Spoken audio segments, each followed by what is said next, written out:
the Triple Double Podcast. I'm your host, Chris Smith, and I'm joined this week by Kyle. This week we're going to break down and recap the first weekend of the NBA playoffs. So without further ado, let's get right into the show. So Kyle, did you enjoy the first weekend of the NBA playoffs? Yeah, there was a lot to enjoy. I mean, a lot of upsets, a few expected turnouts. It was a good first week. A lot to take in, definitely a lot of upsets, definitely some outcomes that I wasn't expecting. So I'm very excited to break down the action. I guess we'll start in the Western Conference and we'll work our way to the Eastern Conference. Sure. So we'll start here, 1-8 matchup, Warriors-Clippers. So we're recording this on Tuesday, April 16th. Last night, the Warriors actually just blew a 31-point lead to the Clippers, so the series is tied at 1-1. Do you have any reactions from the comeback? The DeMarcus Cousins news? What are your thoughts on this? My biggest reaction is just how unfortunate this DeMarcus Cousins injury is, specifically for DeMarcus Cousins, not necessarily for the Warriors, who I think will be fine without him. I still don't see this series going beyond 5 games. I think the Warriors are going to finish off the Clippers pretty swiftly from here on in. But I think Patrick Beverley and Kevin Durant, that in and of itself has been the most entertaining aspect of the entire first round of playoffs. I love watching them jaw with each other, but Durant needs to be careful. The antics have continued, and it's funny because when we were previewing the playoffs, I remember bringing up that I thought this was going to be a quick sweep, but the thing to watch was Patrick Beverley, and if his antics would spike up, and we talked about maybe with Steph Curry, it's turned out it's been with Kevin Durant that he's been clashing with. So the funny thing is he's not even hindering Durant's efficiency whatsoever, but the fact is Durant hasn't finished either of the 2 games. He's left the floor in the fourth quarter in both games because of his foul trouble. Fouling out. And Patrick Beverley doesn't have to worry about technicals because they're not making it out of the first round. Yeah. But Durant's already accumulated 2 of his allowed 6 for the playoffs. 7, I believe. So he has 5 more left. After 6 is when you lose. Yeah. So, when you win. That's could end up rearing its ugly head because, as everybody remembers, Draymond Green infamously lost a game in the NBA Finals against the Cavaliers when the Warriors eventually lost. But was that because of a 7th technical, or was that just because of the egregious nature of the kick? No, it was the 7th technical. Okay. It was fans wanted them to rescind the technical of the kick because it was the 7th one that led to the... Yeah, I didn't remember all the technicals that led up to that play. I just remember that being the turning point of the series. So it's something they're going to have to watch. I mean, we've seen since KD has joined the Warriors, he's been a little hot-tempered. He's kind of standoffish. Yeah, a little angry with the world, it seems. So, I mean, if next round, if they verse someone like the Rockets or, like an arch rival, you could see the emotions spiking up again. So I agree. It's something the Warriors definitely have to watch. This is total conjecture. I believe at this point, I think we've seen all we're going to see of the KD-Beverly feud. I mean, I think we're going to see more from Beverly. I think KD's going to be a little more composed throughout the remainder of the season. I would hope Steve Kerr would talk to him and just be like, "You're like the 3rd best player in the world, the 2nd best player in the world." Like, I think even possibly the 1st. Yeah, could even be the 1st. So it's like, why are you talking to Patrick Beverly? This guy doesn't matter. So far beneath you, below you, literally, figuratively, metaphorically, beneath you. It's like I heard the other day. It's like, Larry Bird was not about to talk with, some 3rd stringer on the Hawks. It's like he didn't care. He was just out there to ball, and he wanted out there to win. I think KD needs to not care so much about the outside voices and just the play funny his thing basketball. is he's actually done a really good job of staying, especially in game 2, light and composed and laughing and not getting angry at Beverly, but what Beverly's doing is baiting him into physicality, which it's not going to draw him any more technicals, but it's getting him into foul trouble and forcing him to foul out in the fourth quarter. Yeah. And that's something that it just can't be done. They need KD at this point in the season. Yeah, especially going forward as these games will get more and more intense, better opponents, that they'll for sure need him around. Their bench just isn't deep enough. Once upon a time, there was a Warriors team that could withstand no KD in the playoffs, but their bench is just... And Andre Iguodala has looked really good. I mean, he's ageless. I love him. I love the role he plays with that team. But it's great because he just takes off the regular season kind of at this point, and he's like, I'm here for the 16 games in the playoffs, and it's all they need him for. And he still defends super hard. He passes really well, rebounds, occasionally knocks down a good shot, but him and Kevon Looney have looked really great off their bench. After that, I mean, Quinn Cook has been an efficient catch and shooter on the perimeter, but they really don't have a deep bench as like perhaps the Raptors or some of these other deeper teams in the league. And as you go farther into the playoffs, they could really present a problem for the Warriors. I think Looney could be a key factor here because like you said, he's played pretty well. Really well. And in the first game where the Warriors beat the Clippers pretty handily, it was actually interesting. Not Draymond Green, DeMarcus Cousins had a really good game, and even in spite of that, they were like minus 22 with him on the floor. But when you plugged in Kevin Looney, they were like plus 30. So Kevin Looney has had a really positive impact on him so far. He's going to get huge minutes with Cousins off the floor now. I could honestly see him and Bogut splitting about 20-24 minutes a game. And if he can knock down like that little mid-range jumper that he's shown that he's flashed the ability to do, that could be huge for them. So moving on, we'll go to the 2-7 series, Nuggets-Spurs. The Spurs pulled an upset over the weekend. They're now up 1-0 in the series, playing again tonight. And I was really excited with this because also, as we highlighted last week, we thought the series had a high potential for an upset alert, and we saw it rear its head in Game 1. Mm-hmm. Derek White played some amazing defense on Jamal Murray. Jamal Murray was, I believe, 8 for 24 on the game, and most people said Derek White outplayed him the entire game. So if Derek White is able to defend these Nuggets guards the way he's been able to, and if LaMarcus Aldridge is able to just bang down in the post like we've seen him do in the playoffs, we could definitely see the Nuggets taking a first-round exit here. It would not surprise me. What I find most interesting about this series, too, again, I expected a pretty elongated series between the two. I didn't expect the Nuggets to lose Game 1 at home. And perhaps that's just a personal bias, but they have looked so good in Denver that if they can't even maintain that home court advantage that they've had for the last couple years running, then this series might not even make it beyond 4 or 5 games. I hope that's not the case. Yeah, I would hope that it's competitive for our sake, but it's like that's what they were working for all regular season, was that home court advantage. They were hoping that it was going to be huge for them, and then San Antonio, this undermanned team, goes in there and wins Game 1.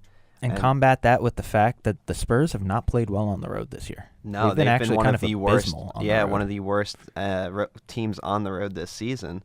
So that was, when you have a coach like Greg Popovich who prepares you the way he does his teams for the playoffs, I think things like that, like road records and stuff, kind of go out the window because every game in and of itself is like a championship game in the playoffs. So you're scouting for every single game in the playoffs, whereas in the regular season, if you have a random road night in like Utah, you might not have a lot of preparation for that game, and you can see a team like the Spurs slipping because of that. And interestingly enough about the Spurs defense, they really didn't find a defensive flow until like 62 or so games into the season. Like it was really late in the season when they actually started playing decent defense. Yeah. And it's carried over into the playoffs. If by some chance they revert to that first third of the season when they were piss poor, abysmal on defense, the Nuggets have a chance. Yeah. But if they continue to hold them under 100 points, then you're going to have a good chance in that series. And one thing to note also, like about last month of the season, they started shooting the 3-ball really well, really efficiently. They don't take a lot of threes, but when they take them, they tend to make them. Yeah, and along with that, DeMar DeRozan's only attempted like 3 threes since January. Yeah, because what the Spurs do is, much like the Patriots in football, is they draft players for strengths only. So it's like they'll get a 3-point shooter, but they're not going to ask someone who isn't good at threes to take threes just because they're open. They're going to ask people to play to their strengths and then use that to their advantage, which actually, when they first acquired LaMarcus Aldridge, they were trying to fit that square peg into the round hole. And it took Popovich a year and a half to finally find that you have to play to Aldridge's strengths and not try and force him into the system. And since then, he's flourished under Popovich. I think what it is when you're paying this player all this money, you got to look at what are their strengths. Why are we paying him? Because it's like, if you're going to ask him to do something he isn't good at, why don't you have him do the thing that you're paying him $30 million a year to do at that point? It's very similar to an old Hollywood adage that I've heard recently, is that you don't write a role for the actor, you cast the actor for the role. Exactly. It's very similar with the basketball player that you can't build. You have to build your system around the player's strengths and not vice versa. You can't take a player and try and force them into a mold in which they're not comfortable. And I mean, look at, as we'll get to in a little bit, the Bucks this year. They've done exactly that. They've built the system around Giannis, and it is flourished. They literally just took what worked for LeBron and amplified it. Yeah, and it's worked so well. Even better. Yeah. So moving on to we'll go to the 3-6 matchup, the Trailblazers and the Thunder. I think this is going to be one of probably the most exciting series of the first round. Right now, the Trailblazers are leading 1-0 after they won, I believe, 104-99 over the weekend. Yeah, that sounds about right. Damian Lillard was outstanding.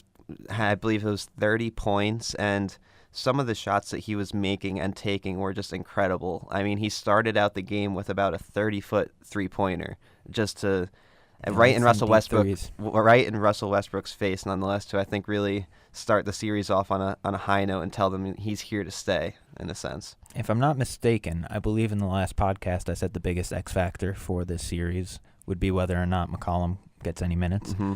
And the fact that he played 37 minutes and put forth a strong effort in Game 1, scored I think 24 points, is very telling for the potential for the Trailblazers this series. I think they could soar so long as McCollum is healthy. Yeah, they were able to rest him down the stretch, which really helped out for them while still maintaining the 3 seed in the West, which was really impressive.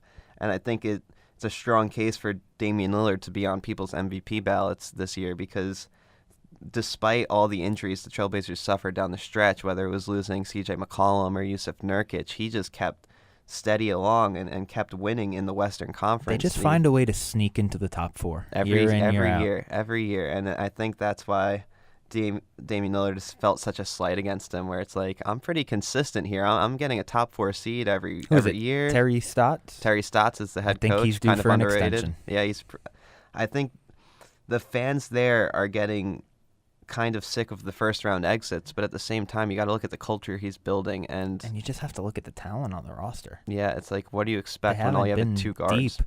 And even then, they're deeper than the Thunder, who beyond Adams and Paul George and Russell Westbrook, they're really, it's not much. They've got nothing. I mean, Jeremy Grant's a decent piece, but he's the 4th best player on that team, and everything else falls off a hill from there. I mean, what we saw the Atlanta Hawks' Dennis Schroeder rear his head, the one that teams felt was toxic and they didn't even want on his team, basically, because I think he went 4 for 16 in that game and just completely shot him out of 5 for 17. He went 5 for 17, just kind of completely shot him out of the game. And it's like, you'll get that one Dennis Schroeder game every once in a while, a lot like Andrew Wiggins in my mind, where it's like, man, this guy's great, this guy's really good, and then all of a sudden you look at the stat line and the next night he's like 4 for 13. I find the biggest problem with Schroeder is that just too much is expected of him. When he gets to just run the offense and move the ball along, he's a good second option to a point guard who's going to be on the floor 35-plus minutes a game. Like, Russell Westbrook is not leaving the floor and not giving up his minutes to a backup. But that said, Schroeder has to take so many shots because that second unit is just abysmal. I was going to say, the problem Where's it coming from, Ferguson? He's playing like 34 minutes a game, I feel. He's got to be right at like 30 minutes a game. At least he's essentially their 6th man. Yeah. Which, again, is just, I don't think that's a culture or a system that suits his strengths. Yeah. He's way too much is expected of him because he doesn't have those pieces around him. I mean, Nerlens Noel gets pulled 5 minutes into the game, and then he doesn't see any more court time for the rest because his leash is so short. It was kind of surprising, too, because, like, with a matchup like Enes Kanter, you think that Nerlens Noel would have been able to play a lot. Like, it's not like the Trailblazers were spacing the floor with their big men and forcing Noel to, like, out of the series in a sense. No, they outglassed him. Yeah, and I talked about this last week as well, where I felt like Enes Kanter could give them 80% of what Nurkic was giving them. Like we said, he's not going to be what Nurkic is on defense because Nurkic is actually a really underrated defender. But offensively, at least, we know he's strong. We know he can get rebounds. We know he has offensive moves where he can score. And he put up 20 and 18. And after the game, Damian Lillard said he was their MVP for that game. He was the X factor. For sure. I think this series also plays really well to Kanter's strengths because the Thunders don't have any 4 or 5s that are going to make him uncomfortable. They're not going to stretch him out of the paint. But, I mean, looking forward, next series, if they get out of the series, they're either facing the Nuggets or the Spurs. So I don't think it's going to change much. If you get the Nuggets, you get Jokic, who you can kind of bully on offense. I think Aldridge could pull him out of the paint. He's not going to shoot threes, but he's going to pull him out to 18 feet, and that's going to create a little bit of movement. And the Spurs just shoot the ball a little better than the Nuggets. I mean, I'm sorry, than the Thunder. For me though, LaMarcus Aldridge is a very methodical player. Like, he isn't going to move very fast. He's going to kind of get to his spots, and he's going to shoot over you. And he might be effective in doing so, but I don't think that's necessarily going to hurt Kanter, because you're just not forcing him in like lateral movement situations. Like, it'll be one thing if the Spurs, which would be smart to do, if they put him in pick and roll and they attack him with their guards with like a Bryn Forbes and a Derek White. But LaMarcus Aldridge necessarily, I don't think is going to like. He could have good games against Kanter, but I don't think it's going to like hurt Kanter where if he was facing like a stretch four, like a Porzingis or something. I know he's injured right now, but like somebody of that mold, I think really kills Kanter. PJ Tucker. Yeah, when he's forced to go extend all the way out to the 3-point line, which he won't have to do unless they get all the way to the His pick and roll defense is really bad too. Really so he bad. could be exploited in the pick and roll. It's a system thing, but though he did have 2 blocks. Yeah, other night. He could be set up to succeed going forward in the playoffs and go as far as the Trailblazers go, obviously. But I just think that the combination of the Thunder, who shoot a pretty poor field goal percentage, there's going to be a lot of rebounds to grab, first and foremost. And he's not really tasked with much on defense, just the combination of that low field goal percentage and the fact that he's not really moving out of the paint. I think it's going to inflate his numbers a little bit. I'm just curious to see how he does against a team that's going to work him. Yeah, I think that'll be interesting development. Who do you have winning that series? I know we didn't ask this for the previous ones, but Trailblazers Thunder, I think it's really interesting. So I'm curious. After one game, have you like changed your mind on that? Man, this is probably the hardest series to choose between on both conferences. Yeah. I want to say the Thunder, but something in my heart just tells me that it's wrong, that the Thunder just don't have enough. I think this it's is the Trailblazers' year. I think Damian Lillard and CJ, I think they're so ready to shut everybody up about this first round exit thing. And even though they've gotten past the first round like once, but yeah, but that's really what I said in the last podcast, that if McCollum comes back and is healthy and contributes, that it should be the Blazers series to take. It should. That without him, it was a more interesting series. And I think before we move on, we have to note the Paul George shoulder situation is really scary for the Thunder. Apparently, there was a quote that I don't know if you saw the Thunder Rockets game, which was, I believe, game 81 or 82 of the regular season. It was a big game. And there was a quote that after that game, Paul George said he couldn't lift his arms over his head for about 4 days. So that's a serious shoulder injury. And they've been very hush-hush about it in OKC, where the second he gets off the floor, they have an ice pack around his shoulder instantly. And I think I would not be surprised that if this series ends and then we hear afterwards that he has like a torn rotator cuff or something that he's been playing Thoracic outlet syndrome. Something. Needs to meet with Markelle Fultz's doctors. Since this shoulder situation has started, he has not been the same player, and it's a shame because he was playing so well, but the Thunder really don't have a chance if Paul George isn't hitting threes for them, because he is their shooting. He needs to play him and Russell Westbrook both need to play at their absolute best. I think Russell Westbrook, to his credit, actually played a pretty good game one. He was pretty efficient. He had a pretty good stat line, and I think he controlled the game well at times, but they just don't have enough shooting around him if Paul George isn't there hitting threes. So that is going to be a big thing to look out for, especially if they end up losing the series. Like I said, I would not be surprised to see some news in that regard. But moving on, we have the last series here in the Western Conference, the Rockets and Jazz 4-5 matchup. The Rockets killed them. It was a blowout game one. The Rockets are up 1-0. And I was a little disappointed with this because I was excited for this series. I thought the Jazz could do some interesting things to them. But I was so disappointed watching this game because I don't understand what teams are doing when they employ this strategy where they just shade James Harden's shoulder from the left side and they play behind him. So it's basically just giving James Harden a free run at the rim every single time, and it's putting them in a 2-on-1 situation where Gobert either defends Harden at the rim and he kicks it out for an open three, or he kind of shades the three and he lets Harden get to the rim. And I've seen this this isn't the only time I've seen this year. I've seen this often against James Harden, where teams are literally just giving him free drives to the lane, trying to defend this step back to the left because he's a lefty. But it's like, can we just see somebody try and guard him straight up, please? It's like, I think it's a matter of pick your own poison at this point. I know, and I'd rather them pick the poison of just playing straight up defense instead of like.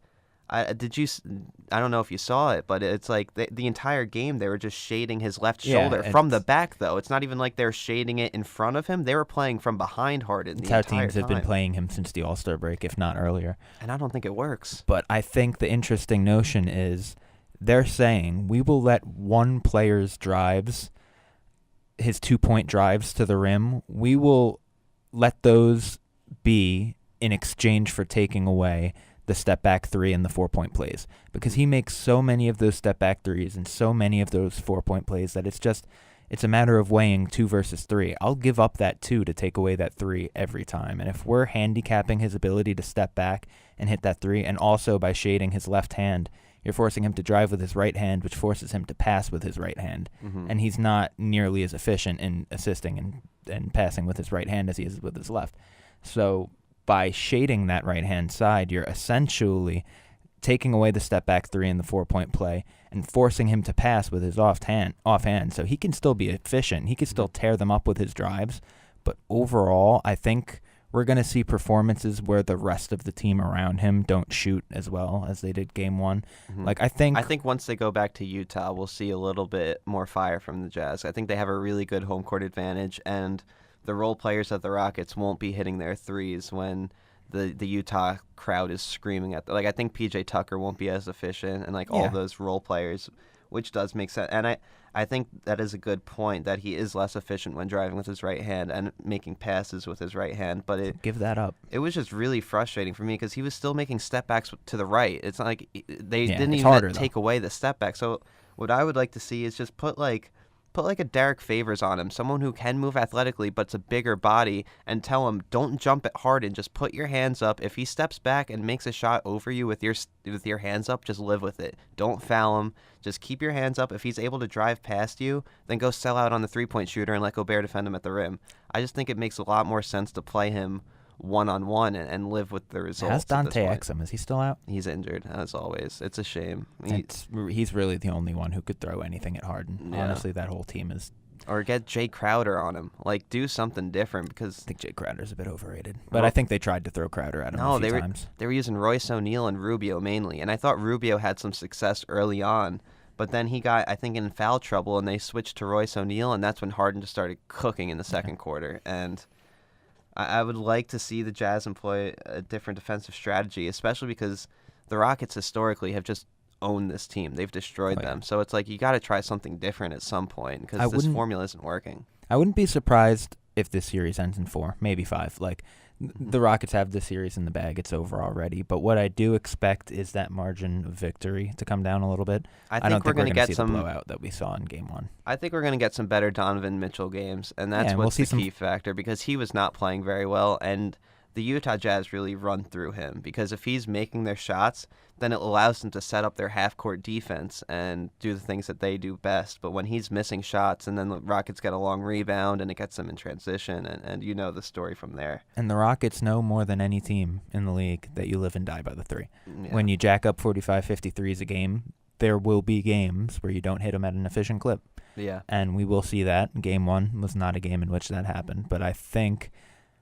as much as I hate to say it, I think they're employing the right defensive strategy, because I just think a better defender would make better use of it. I just think that we're going to see games where the shooting from the Rockets team fluctuates more so than it did in Game 1. Yeah. All right, so we'll move on to the Eastern Conference here. Start off with the Bucks Pistons, and I think we could pretty much end this in a minute. The Bucks are going to sweep. Yeah, it's really sad that Blake Griffin isn't healthy, because it makes it basically an unwatchable series. It's really sad that teams sub 500 make the playoffs. It is. It's something that's never going to change, because the Eastern Conference teams like the Pistons and the Hornets can then sell to their fan base that, hey, we're a playoff team. They need that playoff revenue. They get the playoff revenue. It raises season ticket prices, yada, yada, yada. Yeah. But it makes for really bad basketball sometimes in round 1, and it's really disappointing when a team like the Pistons are without Blake Griffin and they're playing a beast like Giannis. They don't even Surprise, stand a chance. surprise. Blake Griffin's not playing a meaningful basketball game. I hate to say it. I called it prior to this season that one of the three of Reggie Jackson, Blake Griffin, or Andre Drummond would be injured, and that was my rationale for the Pistons not making the playoffs. It just so happened... He guided them there the entire way. Yeah, it just so happened that all three of them were healthy all year long, and I had to bite my words. But when push came to shove and the most important moments happened, what happened? Yeah. Blake got injured. I got to be honest, this is just pure speculation. I wonder if the Pistons had a better team and a better situation and like an easier opponent. Like, I wonder if Blake is just like, if he could, like, let's say this is the NBA Finals they were in. I wonder if Blake could have played Game 1 if it was an NBA Finals. Perhaps. But he sees the writing on the wall and he's like, I'm not risking my knee when it's going to be a 30-point blowout regardless. So. Exactly. What's the takeaway from it? Yeah. Like, do you push through injury in a meaningful game like the Jordan flu game? Of course you're going to play. Exactly. If you're an 8-1 underdog. And you see the writing on the wall, it's like, what's the point? Yeah, so. And Blake Griffin's attitude and demeanor willed them to the playoffs all year long, so it'd be kind of hypocritical for him now to just take a back seat when he rode his teammates all year for not being dialed in, for not pushing for playoff contention. I feel so bad for the guy dealing with Reggie Jackson as his point guard. Yeah. Oh, that's awful. It's a bad franchise. It really is. We'll move on to 2-7. Raptors Magic. This was a really surprising game from the weekend. The Magic pulled the upset. DJ Augustine had not only like a seasonal game, like this was like a career game for DJ Augustine. That might have been the best DJ Augustine performance we've ever seen. I think it's the biggest shot he's ever hit in his career. Oh, easily. But he's been putting up these performances throughout the season. Here and there, he's trickling them in. I looked it up. He's had 2 games this season where he scored more points than he did against the Raptors on whatever day it was, Saturday. He scored 25 against the Raptors. He only scored more than 25 twice. He scored 26 once and 27 once. So it was like everything was clicking for the guy. They're going to have to put Danny Green on him. They do. Kyle Lowry is still playoff Kyle Lowry. Nothing changed in that regard. No.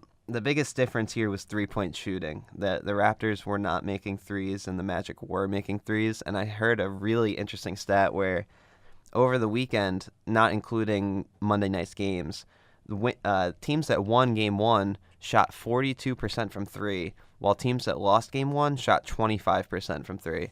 And it was live and die. It was very apparent in the Raptors series where Kyle Lowry was 0 for 7 from 3. I think Danny Green was okay. I know Kawhi was 3 for 6, but besides that, all their role players their just shooting was incredibly streaky. The interesting thing about the Magic's defense is not only have the Magic defended the Raptors better than any team this entire season, like throughout the regular season, they've been the best defensively, but post All-Star break, they're like top 10, arguably top 5 defensive. I don't remember where their rating sat exactly, but they've been among the premier defenses in the league the last few months. And it's showing out through the playoffs. And give credit to Steve Clifford. They were one of the hottest teams post All-Star break. And I like how he didn't employ like a nepotism per se, where he just gave the young guys like Mo Bamba and John. He didn't just give them all the minutes because they were the young draft picks. He said, no, I have Nikola Vucevic here who became an Eastern All-Star for the first time, and I'm going to use him and eventually get to the playoffs as a 7 seed. It was really impressive to see from them. And I'm sure Vucevic is also kind of, playing for his next contract, so he's really pushing for the offense to be run through him. And it's worked to their credit. They're up 1-0 against the Raptors here. I want to totally discredit the Magic and say that the Raptors are going to win the next 4 games straight and it's going to be a blowout. But that's exactly how I feel, to be honest. But that's how I, in essence, I kind of wanted to feel that way. But when I really look at the numbers, there's no reason why the Magic shouldn't be able to keep up this consistent level of defense and at least make the series interesting. It doesn't have to go 7. It's DJ Augustine. I don't think we're going to get another performance like that from him. I think it was he was just on fire. Everything was hitting right for him. He was like 9 for 13 on the game. It was just crazy efficient. And maybe the Raptors just aren't able to figure him out all series, but this is a guy that's like a career 10 points per game. But I think it could also be a Jonathan Isaac or a Terrence Ross or someone else who's going to fill his shoes, because that team, they're so evenly in how their shots are distributed. I mean, almost everyone gets about 10 to 15 shots a game. The only one who ever and rarely surpasses that is either Vucevic or Terrence Ross, who comes off the bench. So even if it's not Augustine, I don't have any doubt in my mind that someone else couldn't step up and fill those shoes, because Jonathan Isaac has shot the ball really well from the perimeter.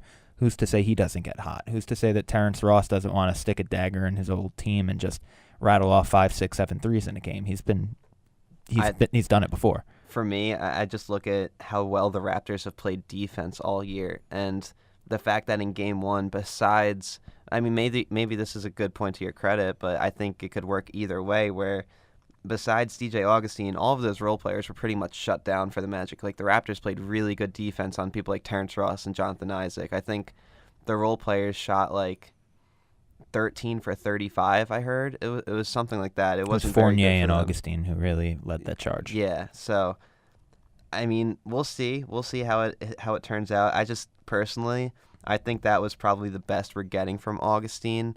And besides him, I don't think they have enough firepower. I think they have a lot of like good pieces per se, but for playoff basketball, I don't know. I think you need that 20-point per game scorer that you can just turn to, like, and maybe Vucevic is that, but I think ultimately, again, the series could end in 5, and I wouldn't be surprised. I pretty much at this point expect the Raptors to rattle off the next 4, but I also kind of expect the Magic to keep up their consistent play and their defense. I think they're going to make the series watchable, essentially, which I didn't expect prior to. Yeah, I think that's a fair point. And I just want to make one more point on the series. Without OG Anunoby, the Raptors have a really small backcourt, and that's why they weren't successful in defending DJ Augustine, because they have Kyle Lowry, Fred VanVleet, Norman Powell's like 6'4". Powell, and yeah, they have a combined height, those three, of 6'2". So you mean average? Yeah, an average height between those three of 6'2". So considering that, OG is a really huge piece for them. He's a 6'7" guy who can defend 1 through 4, and they're going to need him, especially moving forward, if they want to guard a team like the 76ers, who can and switch. Maybe experiment with that lineup a little bit and move some of your wings down to 2. Like, there's no reason why Kawhi Leonard or Danny Green couldn't move down to 2 if you supplanted Serge Ibaka into the starting lineup at 4 again or something like that and put him alongside Gasol.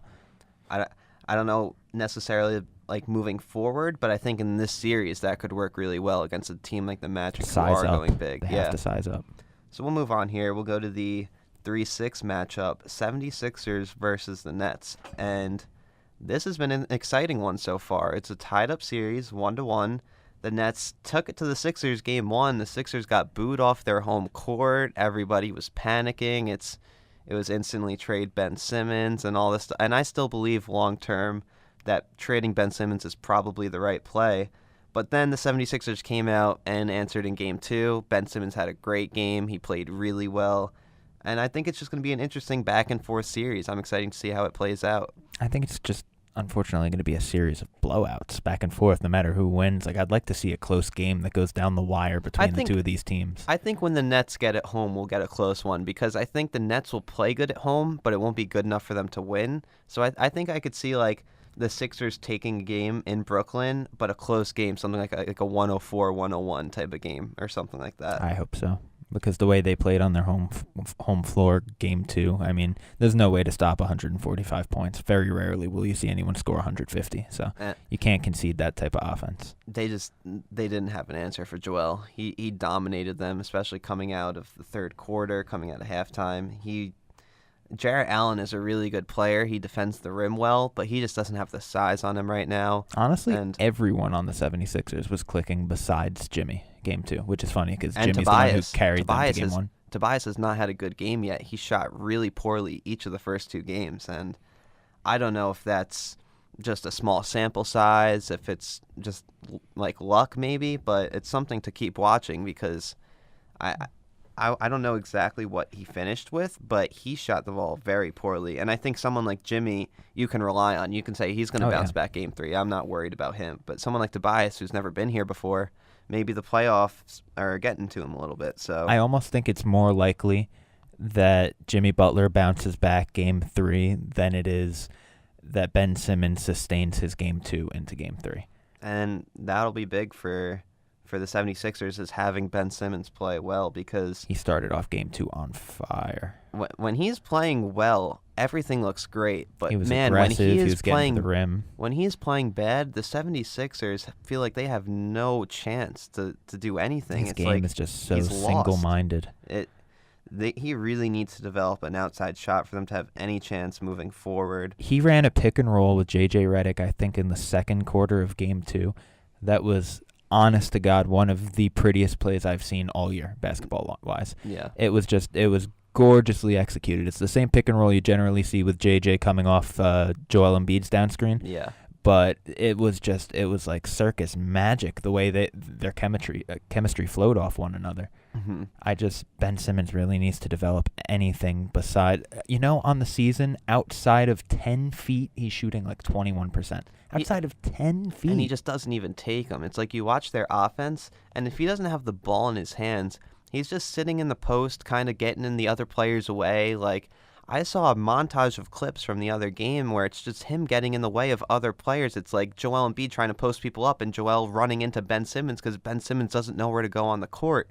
And it's like, if he had a semblance of an outside shot, then he could at least like work a mid-range game like DeMar DeRozan. Like, it doesn't even need to be threes. that deep. I know. 10 feet isn't even free throw like, distance. do something outside of the paint. It's not even just outside of the paint, outside of the restricted zone. Yeah. That is literally where all of his offense comes from. I mean, people are saying he's shooting with the wrong hand. Like, most NBA shooting coaches I think that's and just people looking for an excuse. But he's naturally a righty that shoots with his left hand. He's a right-handed person who shoots with his left hand. It really just doesn't make sense. And when you watch the shot, it doesn't look natural at all. So maybe he needs to experiment shooting with his natural hand, because I think maybe he needs to get into the gym and just practice his damn jump shot, which is something I don't think he does.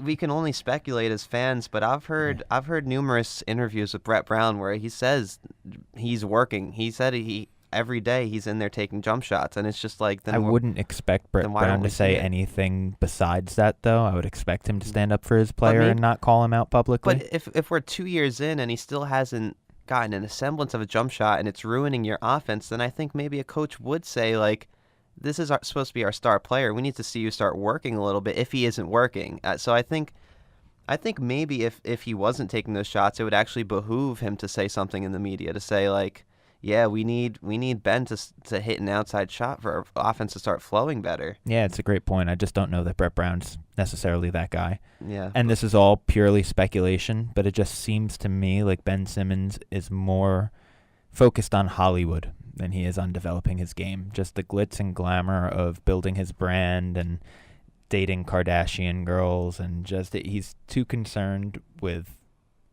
life outside of basketball, and he really needs to work on his basketball. And I mean, if he doesn't, then life outside of basketball won't be that great anyways. So they kind of go hand in hand. Like, your stardom is only going to come to you if you start acting like a star on the court too. Nobody's going to care about you off the court if you're still averaging 15 points a game like 3 years from now. So well, there was what's his name on the Nets before they came to Brooklyn, Chris Humphries. But they only cared when he like married the girl. It's not and like Lamar Odom post crack. It's not. It's not like they cared about his basketball resume. It's just what I'm saying. But we'll move on. Last series here, Celtics versus Pacers, 4-5.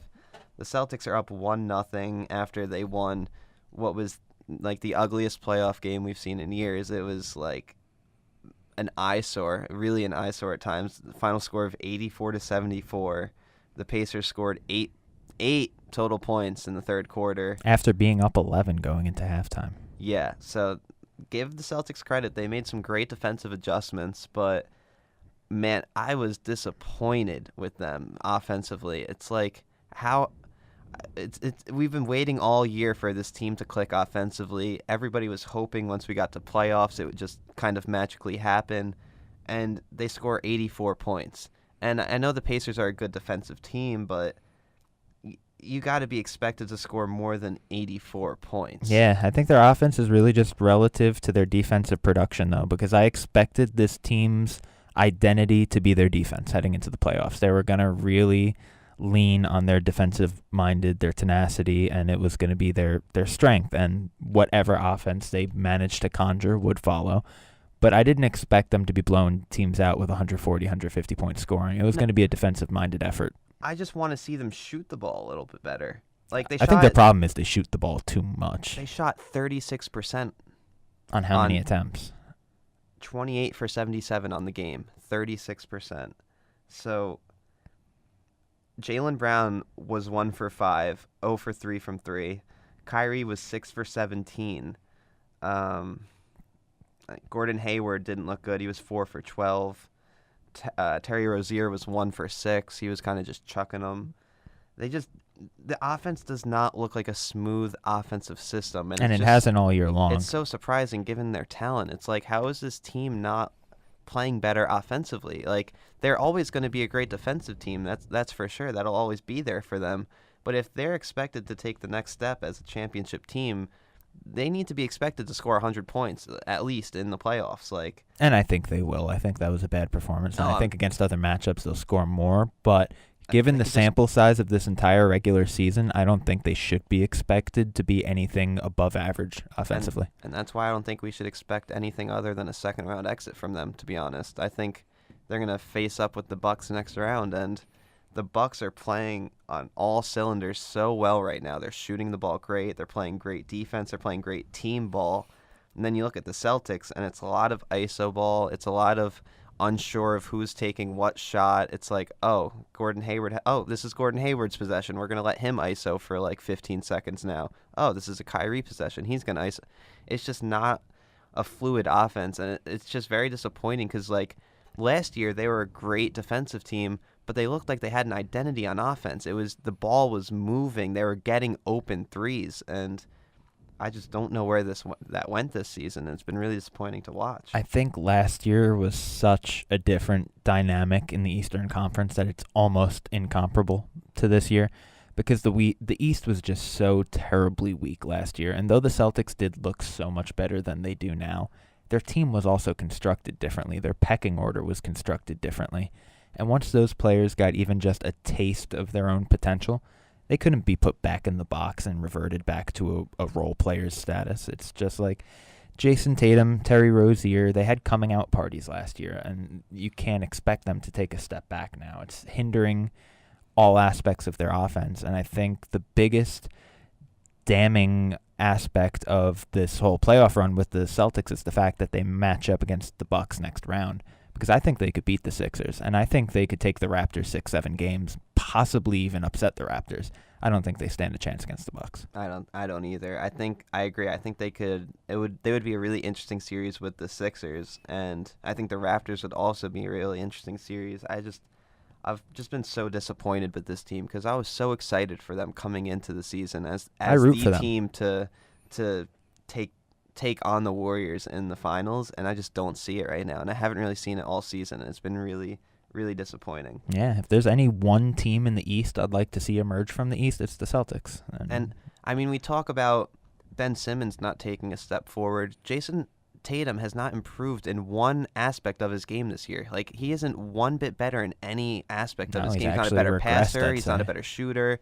He doesn't create better. He doesn't get to the rim better. He's not taking more free throws. He's not doing anything better this year. And it's been, again, for a player of his potential, it's like the same story for this whole team. They have so much potential, and it's like they have a bunch of A-plus potential guys that are just playing like B potential guys. It's like, because they don't know how to assume their role. They got comfortable in a system without the team's two highest paid players. Without Gordon Hayward and Kyrie Irving even playing a single minute of meaningful basketball. I mean, Kyrie played a little bit, but that team last season, in the regular season, got really used to playing without Kyrie before the playoffs even started. They knew what the core of that team was. They went on a run right around All-Star break last year, and from that point onward, they were just dominant. And we knew that there was something to be said about those young players. But again, it's like trying to put toothpaste back in the tube after you've already squeezed it out. They already know what they could be, and I don't think they're comfortable reverting back to those roles. And it's a totally different player, but when you consider someone like, say, Pascal Siakam, on the other hand, he never had that glimpse, that taste of stardom and potential that like a Jason Tatum had. So his acceleration and his growth as a player, it it came natural. He was a bench player that slowly usurped a role of just solid starterdom. And since then, he's taken off. He's arguably the second most consistent player on the Raptors. I don't even think that's arguable at this point. Well, He only is. because Kawhi missed 22 games and doesn't play back-to-backs and yada, yada, yada. Wait, He's still behind Kawhi in terms of... Oh, yeah, no, I'm just saying I don't think you can even argue against him being the second most... He's definitely the second most consistent. Yeah. He's the second best player on the Raptors. It's Absolutely. not even close, in my opinion. But I just feel like his growth came about naturally, and perhaps had you put him in the same position as like a Jason Tatum, we might have seen similar results. Who knows? We might not have. It's just interesting that you would think having a Kyrie Irving on offense would help Jason Tatum. You think that would take pressure off of Tatum, that defenses are going to have to game plan more around Kyrie Irving, and that would lead to like more open shots for Tatum. But it just hasn't come to fruition whatsoever. Kyrie is averaging a career high in assists, and he's really going out of his way to try and get all of his teammates involved. What Jason Tatum this season is really reminding me of was Chris Bosh's first season with the Heat. Where he's just trying Chris to Bosh fit in. didn't know what his place was on that team, and eventually he learned that his place is a spot-up shooter in the corner. Sit in the corner and knock down jump shots. And right now, that kind of seems like the role that Tatum's assuming for himself.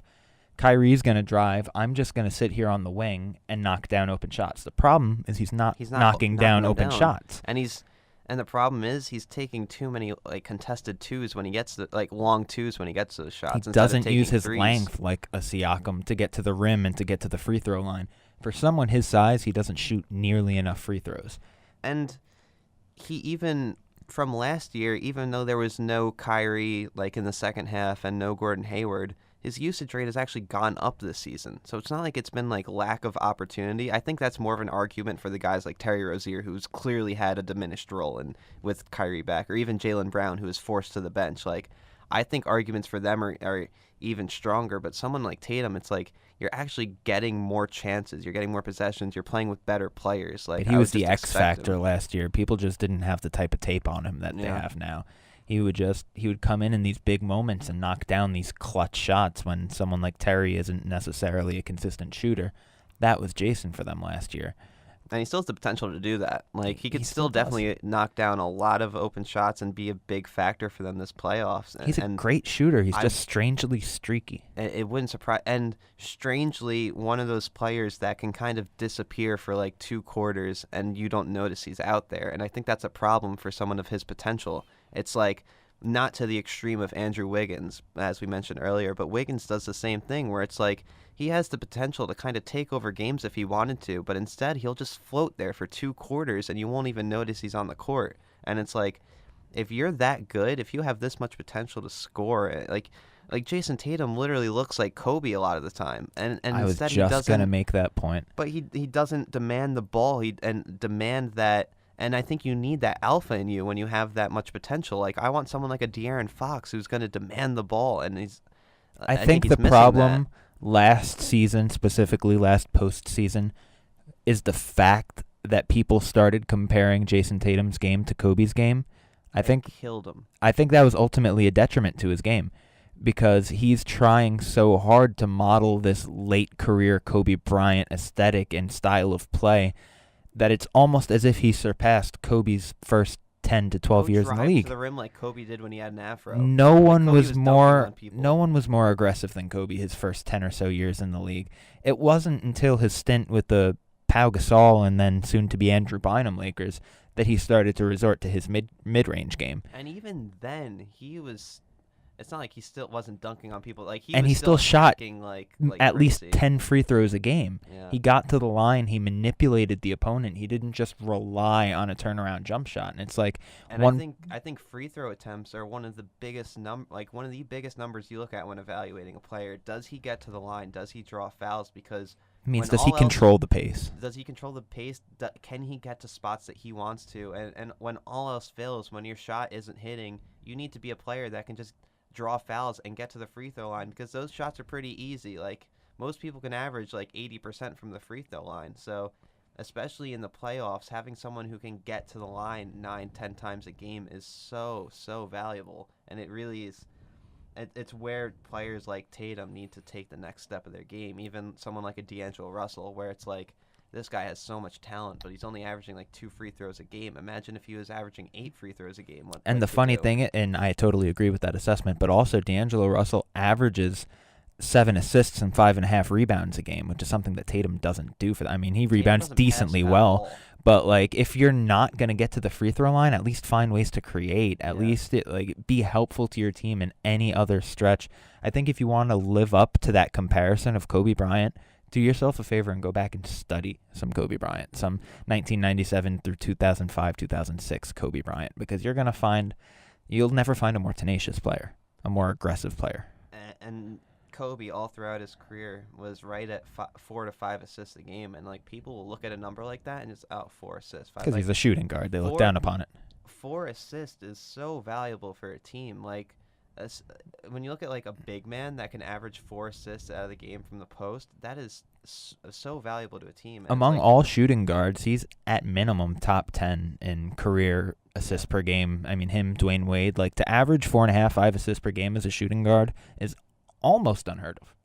but that's all we really want from Tatum. Like just do what Gordon Hayward was doing in Utah before he left from Utah. Just like distribute a little bit more, drive a little, because when you drive, it not only opens up the game for yourself getting to the free throw line, it opens up shots for your teammates so that everybody isn't just taking long contested twos. Like, And when you post up, learn a move besides a fadeaway jump shot.